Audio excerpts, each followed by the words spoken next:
안녕하십니까, 야담선비입니다. 인생사 세용지 마라. 그 격동의 이야기 속으로 들어가 보시죠. 옛날 호남 땅에 한 무변이 살았습니다. 그는 일찍이 무과에 급제하였는데 물려받은 재산이 많아서 벼슬길에 오르는 것은 누워서 떡 먹기만큼 쉬운 일이다 여기며 해마다 농가 밭을 팔아서는 부푼 꿈을 안고 한양으로 향했습니다. 많은 돈으로 부자들과 친분을 맺고 권세 있는 지방과 사귀었습니다. 하지만 벼슬길을 추천받기는커녕 강교한 무리들에게 이용만 당하고 몇 해를 그렇게 허송세월로 보내다 보니 가산도 점점 줄어들게 되었습니다. 천금의 재산을 탕진하고도 벼슬자리 하나 얻지 못했다며 집안 사람들은 그를 꾸짖고 책망했으며 고을 사람들은 무능한 그를 비웃고 조롱하기 일쑤였습니다. 세상 일이 뜻대로 안 되니 그 무변은 부끄럽기도 하고 또 한편으로는 그저 분통이 터질 뿐이었습니다. 남은 농가밭을 다 팔아서는 다시 한양으로 올라가는데 만약 이번에도 벼슬을 얻지 못하면 궁궐 앞에 뼈를 묻을 비장한 각오로 길을 재촉합니다. 충청도 경계에 이르렀을 무렵 날이 저물어 버리고 억수 같은 비가 쏟아지기 시작합니다. 아직 주막이 있는 곳까지 가려면 한참이나 남았는데 무변은 급히 한 외딴 민가로 들어가서는 하룻밤 묵어 가기를 청합니다. 간단히 저녁을 먹고는 그 집 주인과 이런저런 이야기를 나누고 있었는데 갑자기 여인의 통곡 소리가 들려오는 겁니다. 너무나도 처절한 울음소리에 놀라 주인에게 그 연유를 물어보니 몇 해 전 이곳 산골에 한 양반 집안이 내려와 살기 시작했습니다. 노부부에게는 아들과 딸이 있었는데 너무 가난해서 남의 집 날품팔이를 해서 겨우겨우 버티며 지냈습니다. 그런데 얼마 전에 그 노부부와 아들이 갑자기 큰 병이 들어 세상을 뜨고 말았지요. 돈이 없으니 제대로 된 약 한번 써보지도 못하고 부모와 오라비 시신을 염습하지도 못한 채 홀로 남은 딸이 저리 처량히 오는 것입니다. 몇 집 안 되는 이곳 빈궁한 산골에서 다들 도와줄 형편도 안 되고 무변은 그 가련하고 측은한 마음을 억누를 수가 없었습니다. 날이 밝는 대로 나를 좀 도와주시겠소. 그리고는 행囊속에서 돈을 꺼내어서는 그 주인에게 전달하며 배와 무명 그리고 관을 좀 준비해 주시오. 사람들 매치와 그대의 품삯까지 이 돈이면 넉넉할 거요. 예, 그리 하겠습니다요. 다음날 아침이 되자 무변이 급히 그 집을 찾아갑니다. 한 처자가 나오는데 쑥대머리에 누더기 옷을 걸치고 있었으며 얼마나 굶주렸으면 제대로 서 있지도 못할 지경이었습니다. 집안에 황망한 일이 있어 손을 들이지 못합니다. 비록 볼품없는 초라한 행색이었으나 기품이 있는 고상한 자태였습니다. 네, 그대 사정을 알고 있는 바 너무 상심 마시오. 아니, 어찌... 한참 뒤에 몇 명의 사람들이 관을 들고 오고 시신을 거두어서는 염습하고서 양지 바른 곳에 묻어줍니다. 여인이 눈물을 흘리며 말합니다. 이 은혜를 어찌 갚을 수가 있단 말입니까? 그나저나 살아갈 방도는 있는 게요. 어딘가에 친척은 없소. 먼 고을에 제 외가가 있지만 여자 혼자 몸으로 그곳까지 갈 수가 없답니다. 대인의 은덕으로 이렇게 부모님과 오라비의 장례까지 치렀으니 이제는 여기서 죽는다 한들 예안이 없습니다. 죽다니요. 돌아가신 부모님을 생각해서라도 더 모질게 살아야지요. 내가 데려다 주리다. 허나 이런 몰골로 외가로 들어갈 수는 없으니 그리고는 옷까지도 사서 챙겨주고 가마꾼을 사서는 며칠 길을 재촉하여 먼 고을 외가에 데려다 줍니다.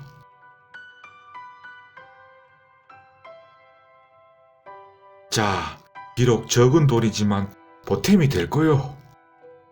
이 돈은 받을 수가 없습니다. 하지만 돈을 여인 앞에 두고서는 호련히 떠나는 무변. 아, 나으리. 여인이 외쳐보지만 무변은 뒤돌아보지도 않고 떠나갑니다. 자, 그렇게 다시 길을 재촉하여 한양에 입성하는데 내 기필코 이번에는 굳은 다짐을 하며 큰 주막에 여장을 풀고서는 다음날부터 다시 한양 땅 이곳저곳을 누비는데 도무지 궁궐과는 연이 닿지 않습니다. 본래 무변이 과거에는 급제하였으나 활 쏘는 재주가 좀 떨어지고 더군다나 시골에서 올라오다 보니 연줄도 없고 그렇게 매번 쟁쟁한 이들에게 밀려서는 병판대감 얼굴 한번 뵙지를 못합니다. 그 당시에는 병조 판사가 무관의 벼슬 추천을 주도하고 있었는데 자, 그렇게 또 한 해, 두 해가 흐릅니다. 그 많던 돈도 다 떨어져 가고 5, 6년이 흐르자 주막에 낼 돈도 없어집니다.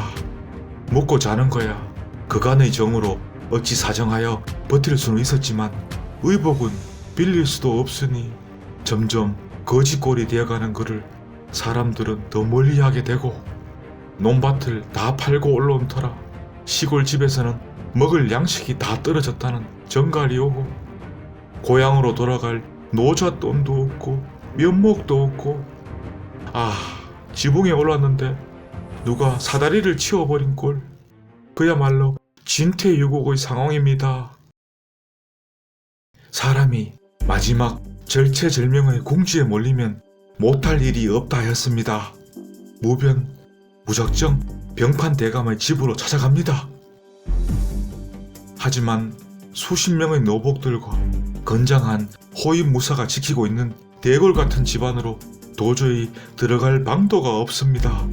한참을 멀찍이 서 대감이 돌아오기만을 기다리며 서성대고 있는데 밖으로 나오는 노복들의 얘기를 들어보니 병판 대감이 마침 오늘 아침 일찍 지방 순시를 갔다고 며칠 뒤에나 돌아올 거라고. 참 어찌합니까? 설령 대감을 뵙더라도 뾰족한 수가 없는데 만날 수조차 없으니 어차피 물러날 곳도 없다. 죽어도 여기서 죽는다. 방도를 찾자. 그리고는 주변에 물어보니 그 병조 판서의 아버지 동지공이 팔순을 넘겼지만 기력이 아직 왕성하여 뒷사랑채에 계시다는 말을 전해 듣습니다. 그래, 그 동지공 어른을 뵙고 말씀드려보자. 자, 그리하여 날이 어두워지기만을 기다려서는 집 뒤편의 낮은 담벼락을 번개같이 뛰어넘어서 안으로 들어갑니다. 하지만 그 넓은 대궐 같은 집에서 어찌 뒷사랑채를 찾을 수 있겠습니까? 밤이 더욱 깊어질 때까지 몸을 숨기고 있다가 사람들이 다 사라진 걸 확인하고서는 살금살금 집안 곳곳을 둘러보는데 어느 곳에 이르자 한 백발의 노인이 달 구경을 하고 있는 겁니다.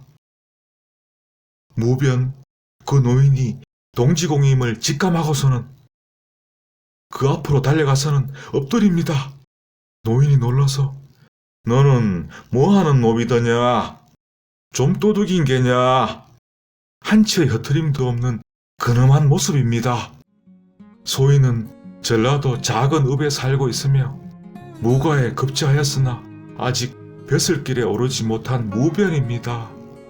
과거에 급제한 지 수년이 지났는데도 적은 녹봉 한번 받아보지 못하고 한양을 오가느라 가산만 탕진했습니다. 부모를 섬기고 처자식을 보살피기는커녕 이제는 고향으로 돌아갈 노잣돈도 마련할 길이 없는 처량한 신세가 되어버렸습니다. 병판 대감이 자리에 오르신 뒤로 누명을 써서 억울하거나 오래도록 벼슬길에 나서지 못한 이들을 모두 구제해 주었다 들었습니다. 소인도 사정을 하소연하려 했지만 얼굴 한번 뵙는 것조차 힘들어 부득이 이렇게 담을 넘어오게 되었습니다. 이제 저를 이 자리에서 죽이시든지 살리시든지 그 명을 기다릴 뿐입니다. 자네, 내 아이를 만나러 왔구먼. 대단하구려. 얼마나 절박했으면 이 밤에 담을 다 넘어오고 마침 적적하고 무료하던 터였는데 들어가서 같이 한잔 하시려나? 예? 예. 자, 그리하여 두 사람은 술잔을 기울이게 되는데 무변의 집안 내력과 가문 그리고 지금까지 어찌 살아왔는지 한바탕 이야기를 나눕니다. 밤이 다 지나도록 시간 가는 줄 모르고 내 이토록 즐거운 시간은 모처럼이구려. 소인 때문에 잠도 못 주무시고 이만 물러가겠습니다. 어디 머물 데는 있는가? 예. 병판도 만나봐야 하지 않는가? 며칠 더 머무르게나. 이곳에 작은 방도 하나 있으니. 예, 고맙습니다. 그날부터 무배는 그곳에 머물며 동지공과 바둑을 두기도 하고 장기도 두고 밤이 되면 또 시간 가는 줄 모르고 술잔을 기울이며 이야기 산매경에 빠집니다. 그렇게 며칠이 흐르고 이제 병판이 올 때가 되었는데 자네하고의 시간도 다 되어 가는구만. 이렇게 아쉬울 때가 있나. 마지막으로 재미난 얘기 하나만 더 해주겠나. 재미난 이야기는 다 해드린 것 같은데. 와, 이 사람 그리 오랜 시간 한양과 시골을 오갔는데 이야기가 더 없을라고. 그럼 재미난 이야기는 아니고 기이했던 이야기 하나 전해 올리겠습니다. 그래, 어서 말해보게나. 제가 수년 전에 마지막 굳은 결심을 하고 이곳 한양으로 올라오던 길이었는데 그리고는 그 산골에서 만난 처자와 장례를 치러준 이야기를 합니다. 뭐라? 동지공이 놀라 자빠집니다. 아니, 어찌 그러시는지. 마침 병판도 지방에서 올라오고 문안 인사를 드리러 찾아오는데 여기서 잠깐 기다리게. 예? 무배는 그저 어리둥절할 뿐입니다. 잠시 뒤에 무변을 밖으로 불러내는데 대감, 자네가 그 처자를 만나고 장례 치러진 곳이 어디였나? 몇 구의 시신을 묻어주었나? 충청도 경계였는데 그 처자의 부모와 오라비를. 뭐라?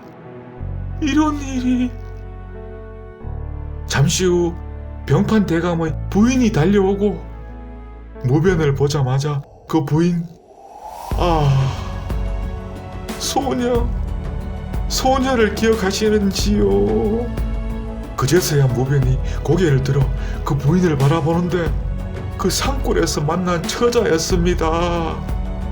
아니, 이게 어찌 이런 운명적인 만남이 있단 말입니까? 대인을 그렇게 떠나보내고 지금까지 하루도 편히 잠들 날이 없었습니다. 어디 사는 뉘신지 성함조차 모르니 그 언덕을 갚을 길이 없어. 나중에 알고 보니 병판 대감이 아내를 잃고 몇 해가 지난 후 작년 이맘때에 지방에 내려갔다가 그곳에서 새로이 부인을 맞았는데 바로 그 처자였던 것입니다. 그렇게 병조 판서의 아내가 된 뒤로 집안 사람들에게 하루가 멀다 하고 그 은혜 입은 이야기를 전해주며 무변을 찾아줄 것을 간곡히 부탁했고, 날마다 천지신명께 빌고 빌었지만 병판대감이라 해도 어디 사는 누군지도 모르는 그 무변을 찾을 수도 없고. 자, 그로부터 며칠 뒤에는 병판대감의 집과 담장 하나를 사이에 두고 집안채를 사들입니다. 그리고 무변으로 하여금 호남에서 가족들을 데려와 살게 했으며 가상과 노비 일체를 다 마련해 주었습니다. 얼마 뒤에는 그 무변에게 선전관이라는 벼슬이 제수되었고, 병조 판서가 조정에서 만나는 사람들마다 이 이야기를 전해주니 재상들 모두가 감탄하여 칭찬하지 않은 이가 없었습니다. 그 후로 서로 돌아가며 무변을 추천하니 점차 승진해 벼슬이 아장에까지 이르렀다고 합니다. 아무리 인생사 세웅지마라 하지만 그 진심 어린 배품의 공덕이 없었다면 이런 인생 역전이 가능했을까요? 감사합니다.